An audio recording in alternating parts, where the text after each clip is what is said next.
BBC Sounds. Music, radio, podcasts. Thank you for listening to this edition of Analysis, the podcast that looks at the ideas behind the news. In this episode, Edward Stourton explores if France is heading towards a constitutional crisis and asks what political turmoil in our nearest neighbour might mean.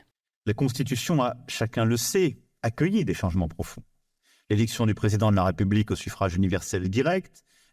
Emmanuel Macron, the French president, marked the 65th birthday of his country's Fifth Republic this October with a speech praising the stability it's brought to France. It's lasted longer than almost any other system of government since the French Revolution. France's Interior Minister says 45,000 police officers have been deployed across the country this evening to try to prevent a fourth night of violence.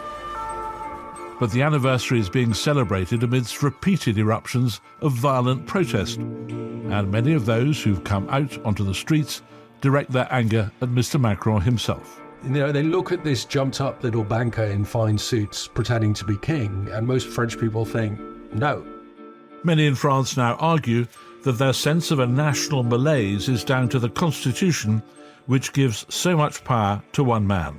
Well, I think the French Republic is broken in many ways. I think the institutions of the French Republic are not fit for purpose any longer. All that with a political landscape in which the old certainties have gone and the election of a far-right leader looks more and more likely. There's huge concern. There's concern in France, but, you know, there is concern across Europe. France is at the heart of the European Union.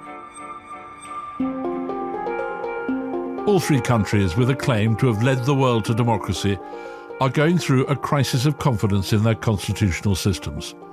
In the United States, voters are, next year, likely to face a choice between an octogenarian of failing powers and a demagogue facing criminal charges.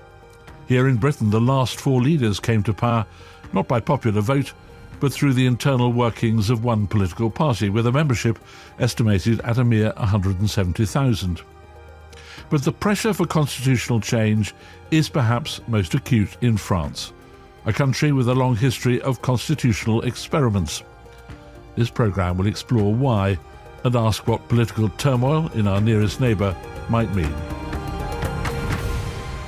Paris sera toujours Paris. Here is the news, read by Richard Wessel. Paris has been liberated. The soldiers are here and they've had a tremendous reception. And now all the church bells in the city are beginning. I can hear 3 or 4 more churches, and I'll let you hear them. France's previous constitutional settlement was born of war. The French have a history of changing their system of government as a consequence of conflict. The Fourth Republic was established in 1946 as the French struggled to put the trauma of German occupation behind them. And it was a parliamentary system, as the historian Julian Jackson explains. Really all power was in Parliament, and the president was a very weak figure. And that was intentional because since the two Bonapartes, there was a great suspicion in France of strong men, of strong leaders who might use their power for a coup d'etat. So the president was essentially a cipher. So a bit like our system, yes, but with one big difference. Because there was no strong bipolar party system, as in Britain, you know, one strong Conservative, one strong Labour, etc. It was very, very fractured party system. So it was almost always impossible to form a stable government. So governments came and went with extraordinary frequency. The Fourth Republic was buried just 12 years later by another war, this time in Algeria. With the parachute troops of the Foreign Legion's attention, rebels, rifles slung, formed into columns to march to the waiting sand-coloured lorries. The Algerian War of Independence was brutal and bloody, even judged by the standards of other post-colonial conflicts. France's efforts to hold on to its North African colony proved so divisive that the struggle almost led to a civil war at home. The politicians in Paris feared military leaders fighting in Algeria were planning a coup. The army feared the politicians in France were going to sell out. A colonial war, expensive in manpower and money, was seemingly going to drag on forever. Vive la France! In this extremity, the nation turned to Charles de Gaulle, the man who, to use his own words, kept the flame of resistance alive during World War II. De Gaulle rather cleverly exploits that situation by saying, you can trust me, I'm going to save you from the army. And to the army he said, trust me, I'm going to save you from the politicians. And so everybody could agree, and he comes to power. Julian Jackson is de Gaulle's biographer. Now, that is, to all intents and purposes, a coup d'etat. But it has to be said it was a legal coup d'etat because Parliament, frightened by the military in Algiers, legalised the process by making de Gaulle premier of the Fourth Republic and said that he could draft a new constitution. He did draft a new constitution, and that was the constitution of the Fifth Republic. Across the street, 50 yards away, the funeral service of the Fourth French Republic has just begun. At the heart of de Gaulle's new republic was a powerful executive president, the reverse of the old system, in fact. 4 years later, he used his authority to secure even more power for the presidency by declaring that future presidents should be directly elected by universal suffrage. But that revived all the old demons in France of the plebiscites, of demagogues using their power. You could say, Hitler, you could say up to a point was legally elected. So all the warning lights go off. This man is going to use this new power that he'll get from universal suffrage to do God knows what. Is it fascism or whatever? So this caused a outcry among the whole of the political class. So de Gaulle said, OK, you don't support me, I'll have a referendum. Je suis sûr que vous direz oui. He won the referendum massively, which obviously gives him great legitimacy, great power. He can say, I have been elected by the people of France. The huge authority that gives a French president has shaped French politics ever since. And champions of the Fifth Republic say it's essential to the stability France has enjoyed. But the system's critics argue that its failures go right back to de Gaulle and the circumstances of the Republic's birth. He himself and his supporters argued that a strongman leader was required and that the increasingly weak parliament in Paris should not be an encumbrance to this, in effect. Nabila Ramdani is a French-Algerian journalist, author of a book called Fixing France, How to Repair a Broken Republic. This was a time when Arab Muslims living in countries, including Algeria and France, were treated as a servile class without political rights. And in this context, Charles de Gaulle, the great war hero, was brought out of the political wilderness to effectively impose military values on the chaos. This effectively led to a president of France being given extraordinary powers and using that kind of powers to govern with a military apparatus that is regularly deployed to quell any form of dissent, and that includes people of ethnic and religious communities. The way de Gaulle's constitution works is quite unlike any other system. The president has the power to appoint the prime minister, and he, there have been no women presidents of France, can dissolve parliament and call elections. But to get legislation through parliament, he and his prime minister need a majority there, and they don't always have one. To ensure the process of passing laws doesn't get gummed up in those circumstances, de Gaulle's constitutional team came up with something called Clause 49.3. It may not sound like the stuff of headlines, but if you read the French press today, you'll find it all over the place. And as we'll explain later in the programme, it goes to the heart of the current constitutional crisis. It allows the president to force through a law without a vote in Parliament. MPs can only block it by the extreme step of a no-confidence motion. Though it's controversial today, it's often been used by French governments in the past. Sophie Pedder is The Economist's Paris bureau chief. Unlike the rest of the major Western economies, France, under President Mitterrand's left-wing coalition, is going flat out for growth, lower unemployment, and a policy of spending her way out of the recession. So if you think back to the late 1980s, Michel Rocard was the socialist prime minister at the time. He also ran a minority government, which is what Macron has. He does not have a majority in parliament. And Rocca, actually, during his time in office, he used this constitutional provision, 49.3, 28 times. And at that moment in time, it didn't seem like an outrageous thing to do. Over the decades since de Gaulle left office, the constitution of his Fifth Republic has been regularly tweaked, usually to limit presidential power. Paul Smith is an associate professor of French history and politics at the University of Nottingham and runs a blog called Fifth and a Half Republic. The president is no longer elected for 7 years, but for 5.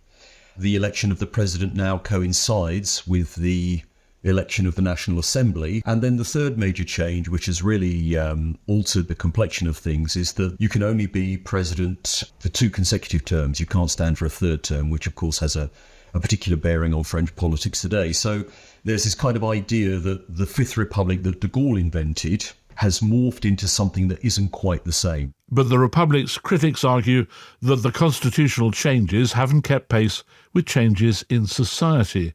Simon Cooper writes for the Financial Times. I mean, a couple of things happen. One is that deference declines, and we've seen that all over Western democracies, that people look at the leader and think, well, who are you? I can immediately vote on a reality TV show. I can immediately buy something online. Why can't I immediately let my political views be known and heard? You know, why do I need these representatives in Paris? And meanwhile, in Paris, an elite that starts to reproduce itself, i.e. the children of the elite become the next elites, and the rest of the country notices and doesn't like that. It was against that backdrop that Emmanuel Macron erupted onto the political scene. He served as a presidential advisor and minister during the presidency of François Hollande, but that was the extent of his public career when, in 2016, he formed his own political movement and swept on to take the presidency the following year. He was just 39 years old, France's youngest ever president. Le nouveau président de la République, Emmanuel Macron. It certainly is a night of celebration in the City of Light for supporters of Emmanuel Macron. The Macron style of government matched the powers he inherited from de Gaulle. He was widely compared to Jupiter, the king of the gods in ancient Rome. I mean, this idea that you need a Jupiterian leader in France has always been this cliche that we kill the king, but really we want him back. And so the president is supposed to be a kind of king figure. And de Gaulle was that, incarnates the nation and stands above it. Macron learned how to be a president by watching François Hollande, and he learned from Hollande by deciding everything Hollande does as president is wrong. And Hollande had said, I'm going to be un président normal, I'm just going to be a kind of regular guy figure, and his approval ratings at one point fell to 4%. In France, violence erupted last night during another series of demonstrations by the country's Gilets jaunes or Yellow Vest movement. The young president soon paid a price for that Jupiterian reputation. 2018 brought the Gilets jaunes or Yellow Vests protests, which was sparked by an increase in fuel duty. Simon Cooper again. Early in his presidency, he decides, well, we're going to raise the tax on fuel. It'll be a green measure. So just a few cents, on the litre of fuel, no big deal. Not really grasping, and nobody in the presidential court grasps, that most people in most of France need their cars. They don't have much public transport. It's a very large country. It's 4 times the size of England. They don't have much money because French people pay much higher taxes than in many countries. What began as a protest over fuel tax in November has broadened into a sustained revolt against the rising cost of living and the policies of President Macron's government. So what you then get is these Gilets jaunes march on Paris to protest against this, but more broadly to protest against the Paris elite and its wealth and its isolation from the rest of the population. And symbolically, they smash up the luxury stores, of which there are more and more, as a kind of protest against this Parisian elite that Macron is seen to symbolize. When I see poverty in France, when I see the people abandoned by our government, and not just this one, for decades, whether it be Sarkozy and all the others, I say to myself that we must act. Demonstrations against French presidents are nothing new. Simon Cooper has been based in Paris for more than 20 years and is now a French citizen. Seen repeatedly the process that a president is elected by popular vote, is very popular for the first few days, and then very quickly is seen as a moronic villain by the very people who elected him, and is seen also as somehow illegitimate. How dare he be there making rules and laws for us? This is the man they just elected. And so it's a very strange part of the French psyche, this almost immediate rejection of the figure they themselves have just chosen. Not just Macron, it was the same for Hollande and Sarkozy. The difference this time was that the protests were not just directed at the man himself, they were now also directed at the system which produced him, the Fifth Republic. Sophie Pedder is Emmanuel Macron's biographer. I think this goes to the heart of the troubles that Macron's encountered. I think that, legally, he has used the Constitution as the Constitution was written to be used. But because there are concerns about the way in which he governs, the style, the manner, the top-down approach, the sense that he's always doing things according to his own logic rather than listening to the people, this then gets wrapped up in a critique of his use of the Constitution. So it's the two become conflated, even though essentially de Gaulle created the Constitution precisely to give the president these huge powers. In the presidential elections of 2022, Emmanuel Macron was re-elected to serve a second term. But in the parliamentary elections that followed, he lost his majority. This is where that now infamous Clause 49.3 becomes such a big player in our story. President Macron used the clause to force through a highly controversial increase in the pension age. This time the protests were, if anything, even more serious than those by the Gilets jaunes, and criticism of the system which allowed the president to push the reform through really took off. Auriel and Bastien were among the young demonstrators who opposed the measure. Yes, the spark is the pension reform, but the fuel is the governments. Is how the institutions work in an unfair way, how undemocratic they can be, because we feel that we do not live in a free country. It's definitely not democratic because the way that they use the constitution, we have a state that is violence, and because we get beat up by the police quite regularly. Hundreds of students and of peaceful students were arrested in the last few weeks. Macron is violent too. This is really socially violent, economically violent, politically violent. He doesn't want to listen to his people, his own people. He's our president, and he doesn't do anything for us. He does things only for the wealthiest. Parliament in France most of the time has not been hugely significant, in that the president can suspend it. Simon Cooper argues that because it's so easy for the president to bypass Parliament, it encourages the kind of mass protests that were sparked by the pension reforms. So the way that opposition works in Paris, in France, is that you go out onto the street, you strike, and you hold very big demonstrations in the major cities, but most especially in Paris, because the president has to see us and the TV channels have to film it. And you hope that through the demonstrations, you stop the government doing what it wants to do. The most recent outbreak of street protests followed the death of a teenager of Algerian heritage in June. The 17-year-old was shot by a police officer after the car he was driving was pulled over in the Paris suburb of Nanterre.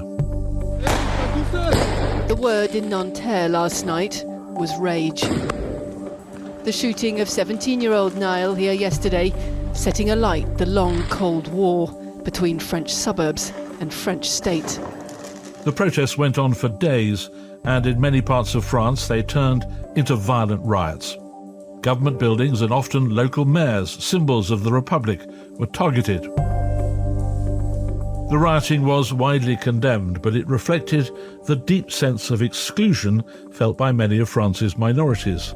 Nabila Ramdani. I think that the Fifth Republic's firm roots in the Algerian War still influence the way people like me are treated today. We were originally classed as Arab Muslims from Algeria and not French citizens, and extensive security was used to subdue us. For example, state of emergency legislation allowed curfews on the estates, and these measures are still regularly used today. And on the most basic level, there is no doubt that an Algerian name and indeed an Algerian appearance holds you back, and that also goes for Arab and African Muslim names and appearances.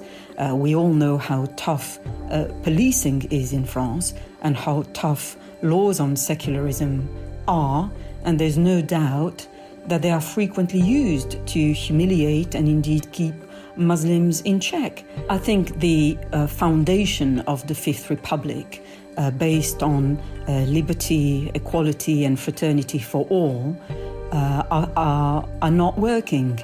The ideals of the French Republic sound magnificent, but they do not belong to the real world. So the charge sheet against de Gaulle's Fifth Republic grows longer. Its critics say it gives huge power to out-of-touch leaders from a Parisian elite, that it encourages the abuse of power, that it marginalises parliamentary democracy, and that it institutionalises state racism. Small wonder the voters have fallen out of love with it. Paul Smith from the University of Nottingham. There's an annual report that is published every year, and one of the things that comes out of this report is a very strong sense amongst the French people that this is not a democratic use of those instruments of the Constitution. They are unhappy with the way that it's being used, not just the performance of politics by the parties, but actually that when you look at the Constitution closely, there are elements that they're not at ease with, and that's creating a desire for not necessarily profound constitutional change. Some people talk about a Sixth Republic, but certainly a recalibrating of the powers of the government. The disenchantment reflected in that report is deepening as French politicians grapple with circumstances unlike any other in the history of the Fifth Republic. The way Emmanuel Macron came to power transformed the electoral landscape. Traditionally, the presidency has passed between leaders of the centre-right and the centre-left, very much as our own government alternates between the Conservative and Labour parties. President Macron has effectively established himself as the embodiment of the whole political centre, right and left. It's a remarkable achievement, but he's colonised the centre ground so successfully that it's left almost no room for anyone else. Catherine Fieschi is a senior research fellow at the Robert Schuman Centre of the European University Institute. He trashed the French party system because he trashed the left. He stole its clothes, stole its thunder, and eventually stole its voters. He was elected in 2017 with the votes of the Socialist Party. And I would argue that to this day, the mainstream or center-left is really still quite annihilated. But what he then also subsequently did was he proceeded to sort of colonize the mainstream right. He brought in a number of right-wing ministers and essentially sucked them dry of their most obvious and reliable talent. So he's basically trashed, in a sense, the political landscape. At the last presidential election, the mainstream candidate of the right scored under 5%, the socialist less than 2%. The two candidates who came closest to Mr. Macron were Jean-Luc Mélenchon of the far left and Marine Le Pen of what used to be called the National Front. Ceux qui sont venus en France, c'est pour trouver la France, pas pour la transformer à l'image de leur pays d'origine, ou alors si vous voulez vivre. The number of people in France who say that they identify with the values, for example, of Le Pen and the Rassemblement National, the National Rally, is now higher than it's ever been before, 40%. And 44% of French people think that it's now a party that's capable of governing. We've never seen these kinds of levels before. And here's another twist in the tale of the Fifth Republic story. It's often been argued that de Gaulle's system was, among other things, designed to stop candidates like Le Pen gaining power. French elections have 2 rounds. Voters, the argument runs, can vent their spleen in round 1 and use their heads in round 2. But Catherine Fieschi argues that, in fact, the Fifth Republic is a good fit for parties of the far right. Because it has presidentialism at its heart, strong leadership at its heart, hierarchy of leadership at its heart, I think it actually works extremely well for those parties and those political traditions that are completely comfortable with that kind of extremely strong leadership. The far right has absolutely no qualms, about weak parties or weak national assemblies or weak representative institutions. And I think that that's what both Le Pen father and Marine Le Pen, have been surfing on quite successfully. They have done the most they can with this presidential system that places that kind of authority at the heart of it. Emmanuel Macron's term in office ends in 2027, and he can't, of course, stand again. So is it possible that part of his legacy might be a Le Pen presidency? The Macron biographer, Sophie Pedder. There are real questions about what to do in a succession, and I think that the sort of nightmare scenario in a way would be the sort of American scenario. That's to say 2 terms of Barack Obama followed by Donald Trump and 2 terms of Emmanuel Macron followed by Marine Le Pen. But I think that at the moment, I'm not sure I see many signs that he's doing a lot to sort of create that political movement or space that would enable a successor to take over easily in the centre ground. And I think that is the big question. It's very, very worrying that he hasn't succeeded in doing that. And let us hope that he does realise that if he wants a legacy, he needs to think about that legacy, or he'll be faced with what most people think is the more likely possibility than not, is that the next election will produce Marine Le Pen as president. I don't know, and I'm always wrong, but I think it's possible. Julian Jackson. As things stand, a President Le Pen would inherit all that presidential power that General de Gaulle bequeathed to his successors. Nabila Ramdani. So I think the prospect of a far-right president is certainly one of the biggest crises in the Fifth Republic. And if you look at their history, they are a terrifying party. The truth is, on her third attempt, Marine Le Pen could enter the Élysée Palace with a minority party behind her. She only has about 80 MPs or so supporting her right now, and then can rule by decree, just like Macron does. This is a nuclear power. Paul Smith. This is one of the most important economies in the world, 4th or 5th or 6th, depending on which statistics you read. This is a big player in Europe. This is a big player in world politics. This is a big player, although we know that this is a source of tension in African politics. It is, you're absolutely right, something that would be a great source of concern. The next presidential election in France isn't due until 2027. It may be that before it happens, a figure of real substance in centre politics emerges from Emmanuel Macron's shadow. It may even be that President Macron himself decides to reform the constitution so that his successor has fewer sweeping powers.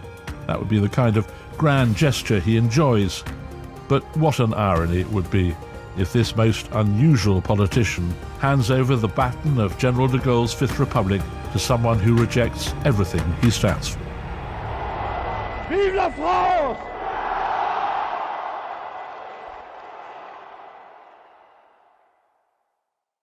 That was Analysis, presented by Edward Stourton and produced by me, Johnny Ayanson.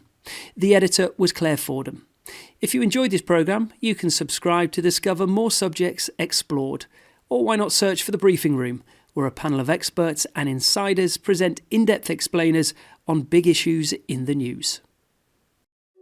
From BBC Radio 4, life can be unexpected. It was big. This was not a wind, this was not a storm, this was a tsunami. But when confronted with change, humans are remarkably resilient. I knew in that moment as I fell to the ground that I would recover more. I'm Dr. Sian Williams, psychologist and presenter of Life Changing, the programme that speaks to people whose worlds have been flipped upside down and transformed in a moment. If I had to live my life again, would I ever want to go through what I went through?